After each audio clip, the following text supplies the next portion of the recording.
Hi, welcome to, or back to, my channel. Today I will be reviewing LOONA's long-awaited comeback, with Hasul. I am so excited right now, I'm sure you are too. Just before we start, I'm going to describe how this video is going to work. 11 sections. The first 3 will be designated for the title track. In each I will either talk about the song, choreography, or music video. So, you know, the usual.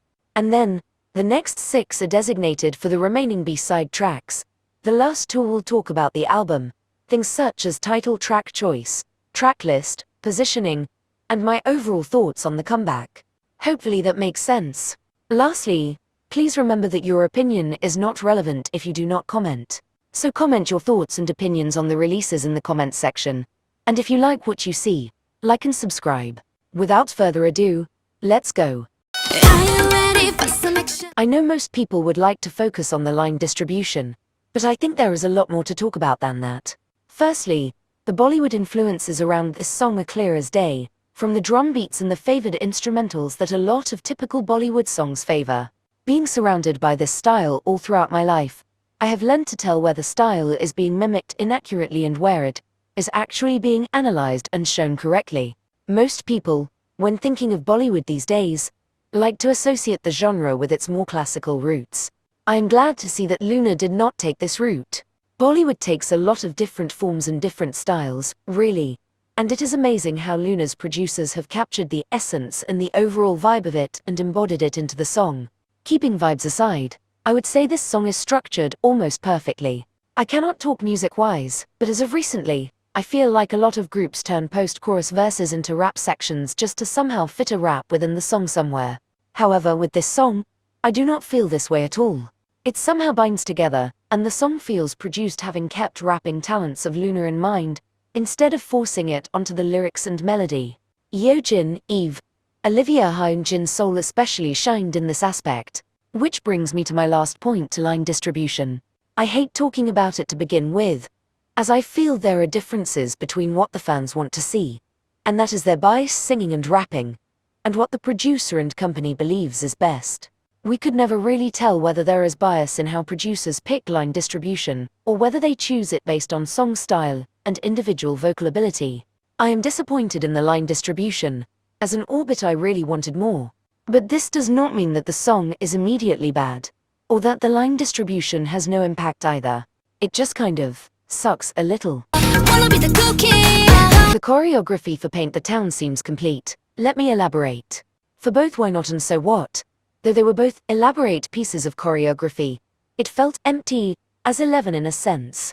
I cannot really judge choreography as my dance skills are non-existent, but there is a sense of wholeness and togetherness with the way Paint the Town is performed. Seeing LOONA as 12 instead of 11 really has an impact, regardless of whether you were in Orbit or not. Something I've always loved about LOONA are the formations, and I love this formation surrounding Hasul especially. I just really wish certain members had gotten more center time. It wouldn't have hurt to rearrange the members' positioning at certain sections. Honestly, the music video is interesting. I liked the endless LOONAverse links within the music video, such as the girls' odd eyes and Hasul being on fire. I would have thought that there would be more links to Indian culture, but honestly, I cannot imagine it going down too well if they did. What I found really surprising though was Hyunjin's headpiece, and though I am not offended by it, seeing as it was Hyunjin that wore it, I am a little annoyed. But apart from that, yes, I love it.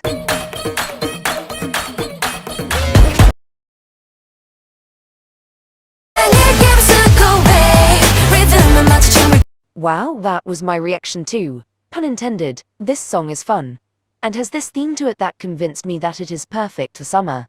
The English lines integrate well with the Korean, and the meaning behind it melts my heart completely. Specifically, I loved Hasul's lines in this song. And given this song is about being all 12 again, I appreciate that this song seems made to fit every member's tone. Cough Cough Go 1. This would be a title track I would expect from them back in their early 2018 debut days, which is a style that everyone apparently seems to miss. I really do not understand this mindset about how LOONA should have stuck to songs like Girlfriend and Hi Hi, when they in fact still make music like that. Choosing this as a performing B-side was a great choice. But lastly, something about it sounds so familiar. I asked you guys what you thought, and I got a lot of varied responses, all valid, from Windflower by Mamamoo to Favorite Part 2 Feet. There is a lot of similarity within this song. And I'm curious, do you guys see any similarities? Either way, this B-side is one of the best on this album and deserves all the love in the world. Be Honest reminds me of Mamoo's older days. The jazz influences the song has a really noticeable, even to a non-music professional, and helps set the track apart from a lot of other songs. There is a clear switch up between concepts within each section of the song, with the first part of the build-up suggesting something more regal and classic and the second half screaming fun. Be honest. For a song like this, you'd think that maybe the song would be reliant on vocals, but this is not the case. This song uses a range of rap and vocal ranges, which makes it a perfect addition to the album. However, this is not a song I can imagine myself going back to listen to. As catchy as it is, there is nothing to it that really appeals to me compared to the rest. Though it may get caught in my head from time to time, this isn't a song that could really compare to the other jazz-influenced songs out there. It does what it achieves to do well, but there is nothing in that song that really drives me to it. This is the strongest a K-pop group has ever gone for an English track. This right here, has radio play potential. The producers seem to have analyzed popular Western songs and the trends and styles they follow, and this couldn't be more smarter. Given the radio play that Star received, and Orbit's dedication to streaming and promotions this comeback, LOONA seemed to have really hit the jackpot with this song. It would absolutely stupid not to treat this like the next big thing, and to not promote it like Star was, as this song genuinely has so much potential to promote LOONA on radios. I also feel a new tradition coming along with LOONA with the addition of this fully English song to the track list, and I'm not even mad about it. Something more specific to the song itself, however, is its meaning that I think is worth mentioning. LOONA's aim is for a world where no woman is oppressed, and this empowering message is conveyed a lot more in this song than the actual title track. I think that this is worth noting, and something worth capitalizing on if LOONA were to release a music video for it. This song is what I imagine the fall again of this album to be. It's slow and almost elegant in its demeanor. I'm tempted to say LOONA the vocals because the vocals in this song are absolutely spectacular. They convey a sense of loneliness within the song, and that is hard to forget. However, what I will say is that this song feels like it was made as a K-drama host of sorts.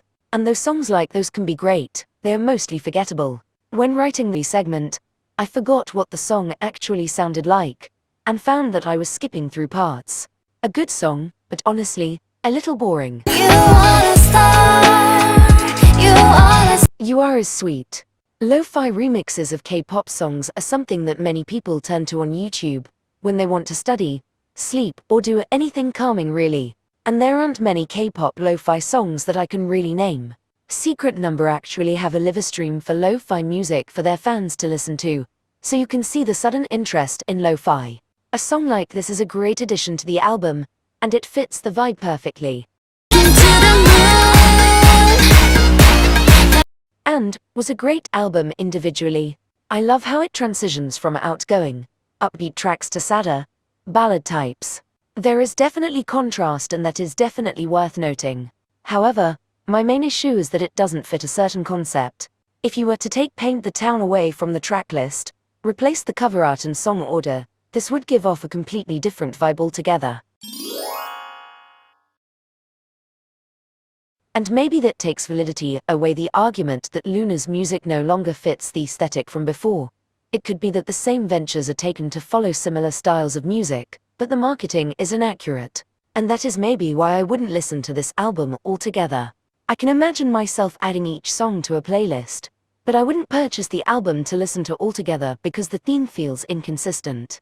They were going for a Bollywood theme for the title track, but what about the rest? What sort of aesthetic were they going for? You can tell with their other albums, you cannot tell with this one. This comeback confuses me entirely, if I'm completely honest. First we have Block very creative, completely overworking the girls, to the point of exhaustion for the members. It seems like with BBC, They either under or overwork their artists. It's never a balance with that company.